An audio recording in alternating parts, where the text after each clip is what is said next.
Olá, seja muito bem-vindo ao canal Apologia Profética, que nós vamos dar início aí ao estudo falando sobre as estratégias de Satanás. A primeira pergunta que eu quero fazer para você é a seguinte: você já ouviu falar ou você já viu como é que um general faz para que seu exército ele vença aquela guerra, ele vença aquela batalha? Você já ouviu falar sobre estratégias de guerra para que se vença uma luta, para que se vença uma batalha? E a última pergunta é: será que a Bíblia trata desses assuntos? Será que a Bíblia fala sobre estratégia, sobre alguma guerra que está acontecendo? Fique surpreso. Há sim uma batalha, há sim uma guerra, e eu e você estamos envolvidos nela, e precisamos conhecer as estratégias do inimigo para nos derrotar, para que assim a gente possa se equipar das estratégias de Deus para vencer esse inimigo, vencer esse exército que tem aí tido grandes vitórias, porque tem levado a algumas pessoas, ou muitas pessoas, para a destruição. Veja, da mesma forma que Deus ele tem um plano, ele tem uma estratégia para salvar o homem, Satanás ele também tem um plano, tem uma estratégia sutil para a destruição de toda a humanidade. Mas Satanás ele não trabalha se mostrando de uma forma que as pessoas possam ver. Satanás ele trabalha de uma forma sutil, Satanás trabalha de uma forma sorrateira, e para isso ele vai se utilizando de homens ou de instituições aonde possam levar à conclusão dos seus objetivos, levar a fazer aquilo que ele quer, concluir o seu desígnio, mas de uma forma que não pareça ser ele que está fazendo. E assim ele fica por detrás, assim ele trabalha nos bastidores, e assim ele é imperceptível, e as pessoas não conseguem perceber que realmente é o inimigo de Deus que está trabalhando para a destruição das pessoas, da minha e da sua vida. Porém, nós vamos ler aqui Daniel 8, versículo 12, a última parte do versículo 12, que vai dar a introdução desse nosso estudo, que diz assim: e deitou a verdade por terra, e o que fez prosperou. É a última parte do versículo 12 do capítulo 8 do livro de Daniel. A última parte. Aqui está dizendo que Satanás no futuro, ou no nosso futuro hoje, ele jogaria a verdade de Deus por terra, e nisso que ele estaria fazendo iria prosperar.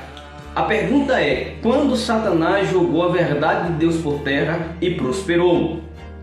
Eu levo você agora para o tempo da Idade Média, para o tempo da igreja primitiva, da igreja apostólica, e das perseguições que foram desencadeadas contra o povo de Deus naquele tempo.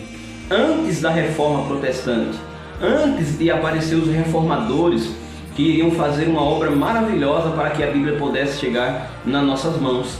Antes desses homens de Deus se levantarem, e eles se levantam no auge da perseguição, eles se levantam aí no auge do conflito, mas antes desses homens se levantarem, Satanás trabalhou através de uma grande instituição, aonde ele pôde alcançar o seu desígnio, que foi jogar a verdade de Deus por terra, pisá-la e perseguir e machucar, destruir grande parte do povo de Deus. Estima-se que nessa perseguição quase 3 milhões de cristãos foram mortos, sendo jogados nas arenas, sendo jogados para as feras se alimentarem, sendo perseguidos, queimados em fogueiras, degolados, sendo enforcados. Por vários instrumentos de tortura, o povo de Deus foi perseguido durante este evento chamado na história de Idade Média ou Idade Escura. E nós vamos entender hoje, baseado na profecia e em Apocalipse 17, a partir do verso 3 ao verso 6, que Satanás trabalhou através de uma instituição que até hoje, nos nossos dias, ela impera, ela está aí como sendo a instituição mais rica, e que tem um alcance também global, e que futuramente irá novamente desencadear perseguição ao povo de Deus. E Apocalipse 17, versículos de 3 a 6, eu queria que você abrisse sua Bíblia para a gente dar início a esse estudo. Apocalipse 17, a partir do verso 3 ao verso 6. E nos diz o seguinte, olha que interessante.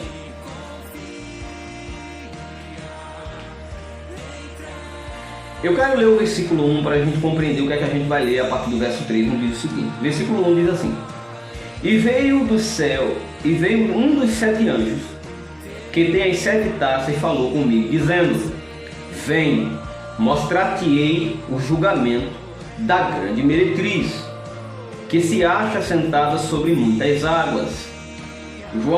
O anjo chama João, depois de muita visão que ele vai estar tendo, desde o capítulo 1 até o capítulo 16.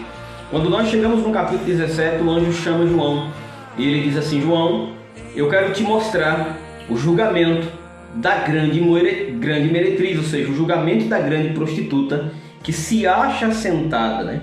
Veja, sobre muitas águas. Você entendeu ontem que águas em profecia significa o quê?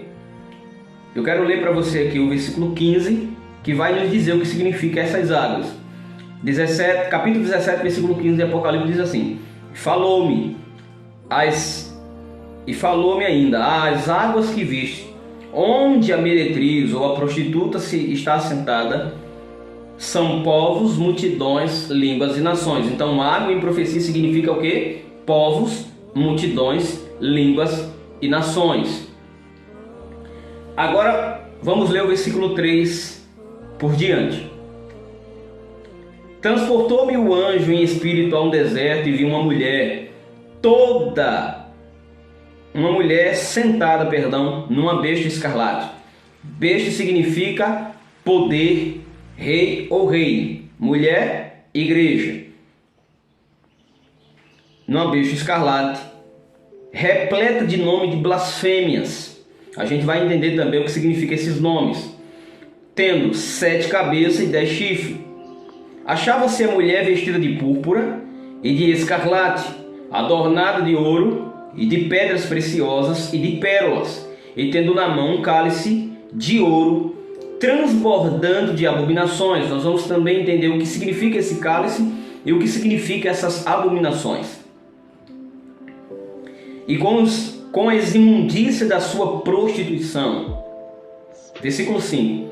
Na sua fronte achava-se escrito um nome, um mistério: Babilônia, a grande, a mãe das meretrizes. Então ela tem esse nome. E o último versículo, versículo 6, que diz assim: Então vi a mulher embriagada com o sangue dos santos e com o sangue das testemunhas de Jesus, e quando a vi, admirei-me com grande espanto. Deixa eu parafrasear para você o que a gente leu. Nós vamos pegar agora os símbolos, ou as interpretações dos símbolos que nós aprendemos ontem, e vamos aplicar no texto e vamos lê-lo desta forma.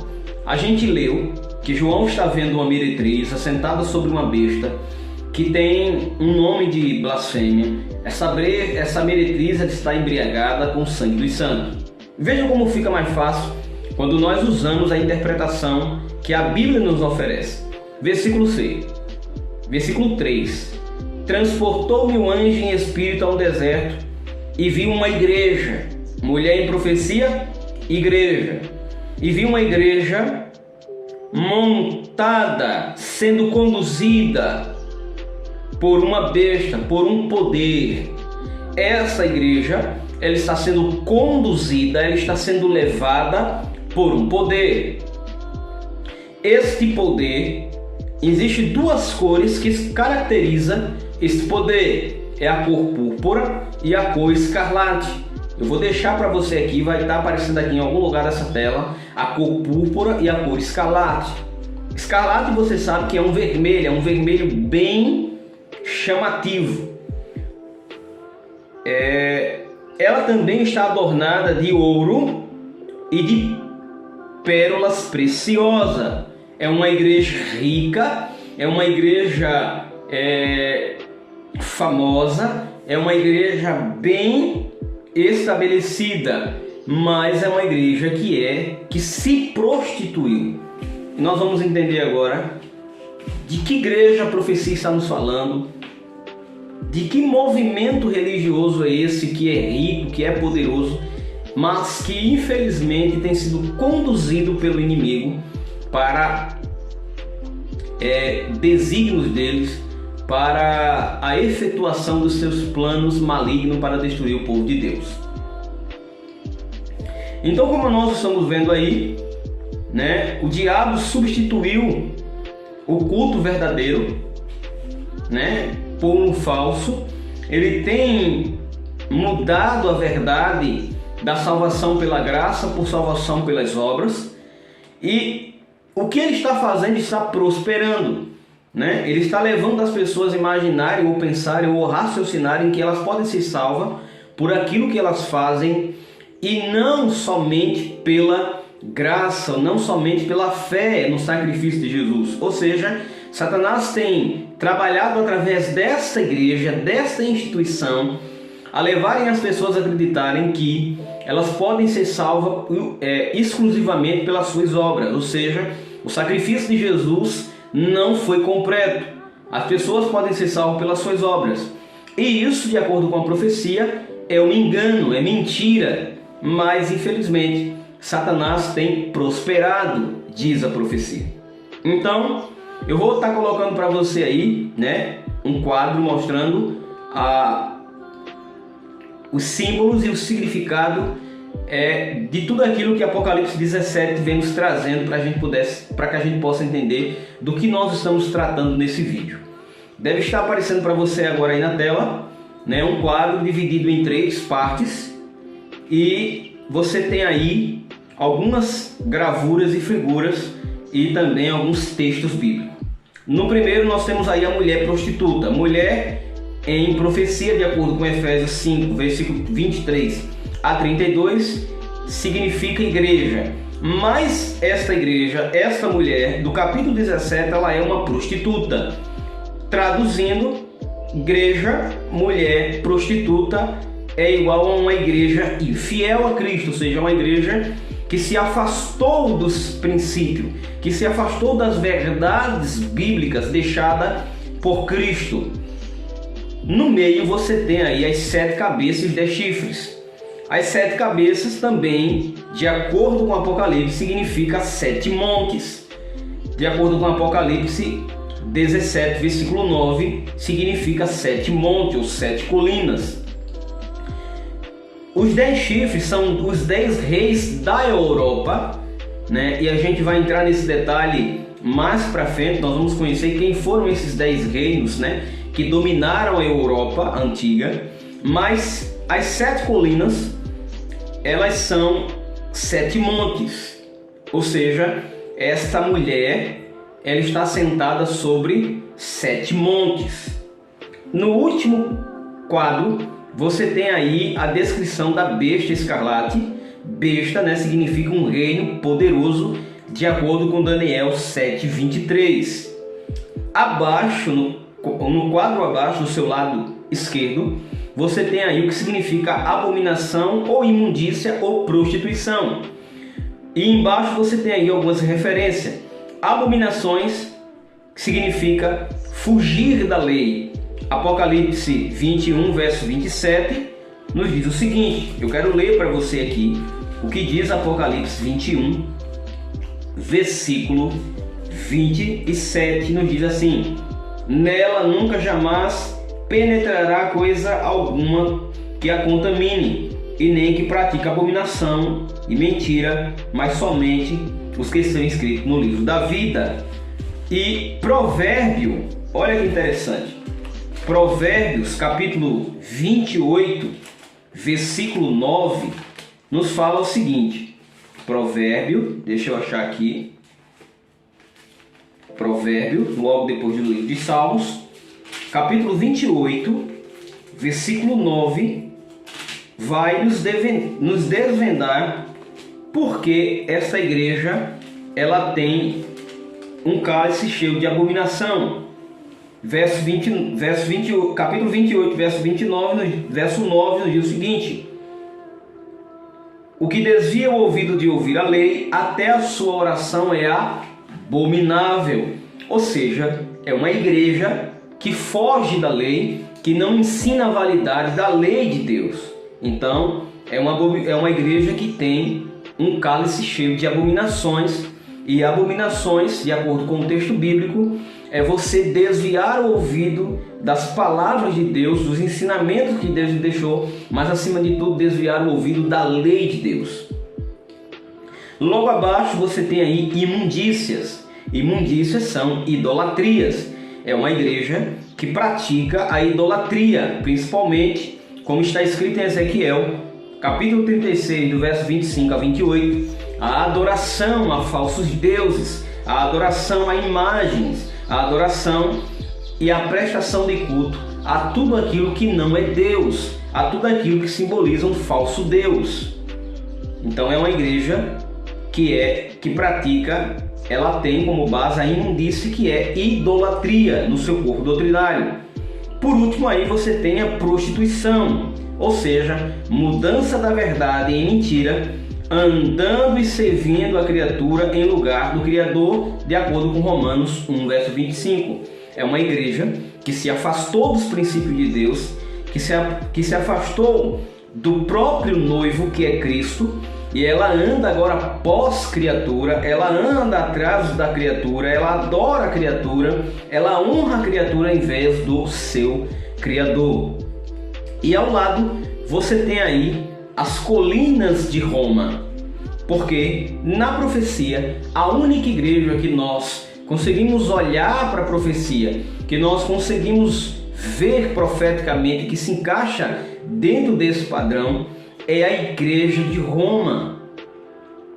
A igreja de Roma, ou a igreja católica, ela se encaixa em todos esses perfis que o anjo está dando para João. Então você tem aí, né, o nome de cada monte na parte superior aí do gráfico. Eu vou estar colocando agora outro quadro para que você possa ver aí algumas coisas interessantes. Esse quadro que está aparecendo para você. O que significa a grande Babilônia, né? Babilônia significa confusão, como você está vendo aí, de acordo com Gênesis 11, versículo 3 a 7. Uma referência aí à Torre de Babel, né? Babel, confusão. Então é uma confusão, é uma igreja que promove uma confusão religiosa, uma confusão de ensinamentos, uma confusão onde se mistura verdades com mentira, parecendo que ali realmente está a verdade. Abaixo você tem aí, ela também é chamada ou denominada pelo anjo como mãe das meretrizes e das abominações. O que significa isso? Meretrizes, como mulher é igreja, meretrizes ou igrejas caídas são igrejas, de acordo com Efésios 5, 23 e Apocalipse 17, 5. Igrejas que seguem o mesmo círculo doutrinário ou ensinamentos parecido com os ensinamentos da igreja de Roma. Lembrando, abrindo um parênteses aqui, não estou falando que os católicos, né, são os instrumentos que Satanás tem usado, mas a organização católica, tá bom? Tenho muitos amigos católicos e não estou falando dos irmãos católicos, mas sim da instituição, do poder católico que tem sido usado há muito tempo pelo inimigo de Deus para desviar a humanidade do propósito e dos planos de salvação que Deus tem aí elaborado para ele. Embaixo você tem aí abominações, então são igrejas que seguem o mesmo rito da igreja católica, ou seja, que estão ligados por ponto doutrinário. E um dos pontos doutrinários que é a característica da igreja de Roma caída é o desvio de ouvir os mandamentos, a pregação de que a lei de Deus ela não vale. Veja, Roma instituiu no passado de que a lei de Deus não valia. O imperador romano, ele aboliu a lei de Deus, ele trocou o sábado pelo domingo. E as igrejas caídas, as igrejas nominais, como a profecia nos diz, elas também estão seguindo esse ato corrupto e destrutivo que as caracteriza como filhas de Roma. No seu canto direito você tem aí adornos como ouro e joia. O que significa o ouro e as joias? Ouro e joia significa corrupção religiosa. Então a igreja, esta igreja mãe, a igreja sede, que nós conhecemos na profecia como a Igreja Católica Romana, ela é uma igreja que se corrompeu ao longo do tempo, né? E de acordo com Atos capítulo 8, versículo 20, é uma igreja aí que fugiu dos parâmetros de Jesus, que abandonou o seu Messias, abandonou os ensinamentos apostólicos e passou a seguir aí doutrinas de homens. E abaixo, como último aí, você tem, ela está embriagada com o sangue dos santos. Na época da Inquisição, mataram muitos cristãos, derramando assim o sangue inocente, de acordo com Apocalipse 16, versículo 6.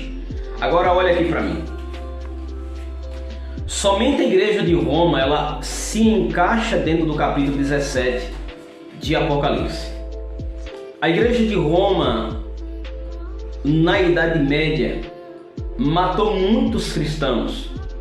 Para você ter uma ideia, as pessoas que tinham uma Bíblia, elas não poderiam ler a Bíblia como eu e você hoje lê, porque os bispos de Roma, que nós conhecemos hoje como os papas, eles decretaram que a igreja de Roma, ela tinha total insuficiência para a leitura e a interpretação da Bíblia. Para você ter uma ideia, Roma proibiu que a Bíblia ela fosse distribuída. Ou seja, se você vivesse no tempo da Idade Média, depois que os apóstolos morreram, depois que o último discípulo, o último apóstolo morreu, João, quando a igreja ela foi dominada pelo Império Romano, quando nós chegamos no fim do Império Romano Ocidental, com a morte de Constantino, aquele mesmo que fez a mudança do sábado para o domingo, você tem o surgimento dos papas, dos bispos de Roma, e aí você tem a transferência da igreja apostólica cristã para a igreja católica romana. A igreja se prostituiu, assim permitindo que as ideias de Satanás entrassem no seu seio doutrinário, permitindo que os cultos pagãos entrassem e fizessem parte da liturgia e da adoração a Deus. Para você ter uma ideia, a igreja de Roma começou a adotar agora os templos pagãos, começou a pegar os templos pagãos e fazer a adoração a Jesus ali dentro. As adorações que eram feitas aos deuses pagãos agora se transformando na mesma adoração sendo feita para Jesus. E você sabe que isso é uma prostituição de acordo com a Bíblia. Quando nós começamos a adorar a Deus da forma que adoramos a outros deuses, Deus não pode aceitar esse tipo de adoração. Mas infelizmente, quando nós chegamos no tempo da Inquisição, para você ter uma ideia, a Bíblia ela chegou a ser proibida pela igreja de Roma. Roma proibiu a Bíblia nos lares das pessoas. A Bíblia no tempo de Roma era escrita em latim e somente Roma poderia ler e interpretar. As pessoas não tinham uma Bíblia como eu e você tem hoje, uma Bíblia em português. As pessoas não tinham uma Bíblia na linguagem dela. A única coisa que as pessoas tinham era a Bíblia na linguagem latina, que era uma língua um pouco incompreensível. A maioria da população não compreendia o latim, somente o clero e o Papa poderia interpretar e dar ali a interpretação de acordo com suas ideias. E isso é chamado na história, e você pode pesquisar isso aí no YouTube e conhecer mais um pouquinho sobre a história da Inquisição. E você tem as perseguições, você tem as cruzadas que Roma fez, na verdade, para perseguir o povo de Deus. E quantos, amigo, quantas pessoas que eram a favor da Bíblia, quantas pessoas que tinham a palavra de Deus no seu coração e não aceitavam aquilo que a igreja romana no seu tempo estava impondo como verdade, foram perseguidas. Você tem John Hus, que foi queimado vivo na fogueira. Você tem São Jerônimo, também, que foi queimado. E assim, entre outros reformadores da verdade, que Deus levantou no seu tempo para restaurar as verdades. Para você ter uma ideia, Roma começou a vender terrenos no céu, né? A prática da indulgência. Você tem aí também algumas coisas que Roma trouxe, né? A adoração aos mortos, acender velas, a oração para Maria, entre outras abominações que foram entrando dentro do seio da igreja. E quantos cristãos, quantos filhos de Deus foram mortos por essa instituição que Satanás se utilizou. Querido irmão católico, querida irmã católica, a verdade talvez ela possa estar te assustando nesse momento. Talvez a verdade possa ser um pouco dura para você nesse momento, mas essa é a verdade. Você não faz parte dessa trajetória infeliz que a Igreja de Roma ela proporcionou para o povo de Deus. Mas eu convido você a ler o texto bíblico, a se aprofundar mais na profecia e entender aonde você está. Que Deus ele é tão ciumento por nós que Ele não nos divide, Ele não divide a adoração dEle para outros deuses falsos. Felizmente Maria é uma mulher comum, Maria é uma mulher como qualquer outra. A única coisa que distingue Maria das outras mulheres é que ela foi escolhida pelo Espírito Santo. Mas assim também Deus poderia ter escolhido uma Joana, uma Fernanda, mas Deus escolheu uma Maria para dar a luz, porque uma virgem daria luz, então poderia ser qualquer outra virgem. Maria não deve ser adorada. Maria também adora o nosso Criador. Maria não devemos orar para Maria, porque ela não é o nosso Salvador. A Bíblia nos ensina que só há um mediador entre Deus e os homens, Jesus Cristo.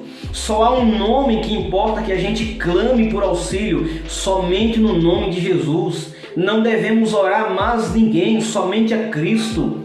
Querido irmão católico, o Papa não pode perdoar pecado. Isso, de acordo com a Bíblia, é blasfêmia. Quando Jesus esteve nessa terra, Ele disse que Ele poderia perdoar pecado, e as pessoas do seu tempo disseram para Ele: você está blasfemando, porque só quem pode perdoar pecado é Deus, e você não é Deus. Mas a pergunta que eu faço para você: Jesus era ou não é Deus? Jesus é Deus. Ele sim poderia perdoar pecado, mas eu, você, o Papa, somos pecadores, somos homens falhos e não podemos perdoar pecado. O padre não pode perdoar pecado. Isso é uma ofensa contra o ministério de Jesus. A prática da Eucaristia é uma abominação à luz da Bíblia.